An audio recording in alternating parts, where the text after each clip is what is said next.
And on to the war in Ukraine. President Biden is heading to Europe this morning for consequential meetings with NATO allies and Western leaders. And it comes nearly 1 month after Russia invaded Ukraine, triggering a global crisis. Bradley Blackburn has more. President Biden leaves for Brussels this morning on his way to meet with NATO and European leaders to discuss the war in Ukraine. He will have the opportunity to coordinate on the next phase of military assistance to Ukraine. He will join our partners in imposing further sanctions on Russia. National Security Advisor Jake Sullivan says the president will announce joint actions to reduce Europe's dependence on Russian gas. Despite a continued Russian bombardment, Pentagon spokesman John Kirby says Ukrainian forces are now attempting to take back occupied territories. We have seen indications that the Ukrainians are going a bit more on the offense now. Ukraine's military says it recaptured the strategically important town of Makariv just outside the capital Kyiv, and they're now fighting to wrest back control of the cities of Izium and Kherson.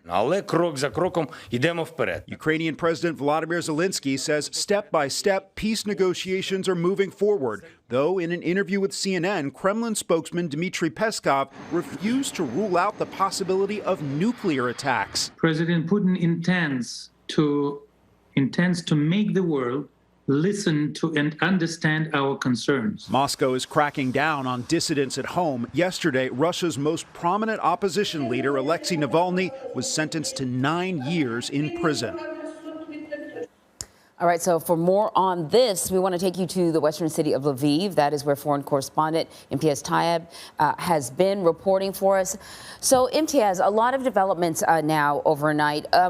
But let's talk about President Biden. What's President Biden's goal on this trip?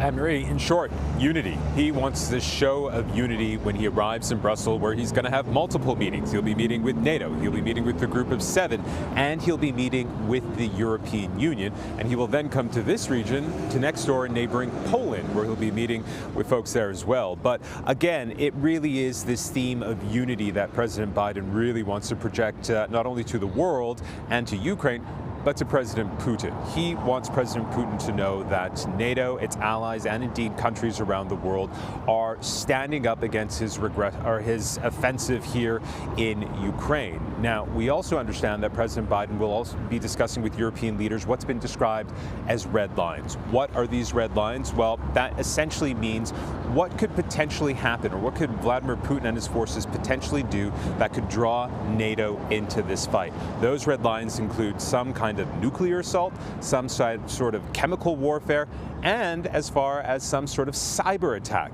Of course, nobody wants any of those things to happen, certainly not anything nuclear or chemical, but that is a discussion that's going to be had if NATO needs to go from a defensive posture into an offensive posture. Because remember, any kind of assault on NATO as part of this 30-nation alliance, which includes the US, according to their doctrine, means an assault on them is an assault on every single one of those nations. So this has the potential of being a very serious conflict. Again, everybody wants to avoid that, but they are preparing for the worst, and President Biden very clearly wants to lead the way on that. Anne-Marie. Battle goes in Ukraine. The Pentagon is saying that Russian forces are shrinking, and Ukrainian forces say that they've managed to retake a city just outside of Kyiv. Can you give us any more insight?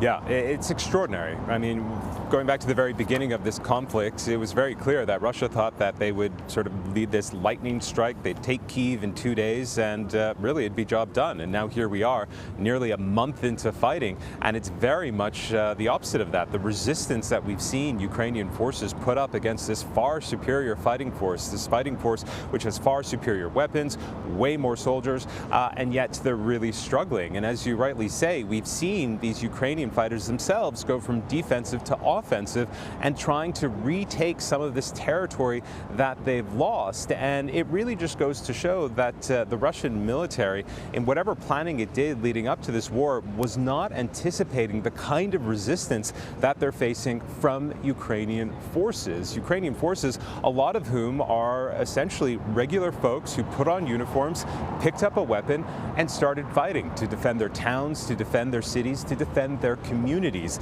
In saying all of that, we have to remember that Russia, although at this very specific moment in the conflict, may not be doing as well as it probably wants to, or that many of us expected, we just have to look at the horrors that it's inflicting in Mariupol, that it's been able to inflict on Kharkiv, and indeed in and around Kyiv, and that if at some point this Russian military is able to recalibrate and fix whatever's going wrong, the kind of offensive that it's able to wage, the kind of war that it's able to fight, is pretty scary when you think about it. But in saying all of that, that resistance, that Ukrainian resistance, has been pretty extraordinary and inspiring to see. Anne-Marie. So true, Imtiaz, very remarkable. Imtiaz Tyab, thank you very much.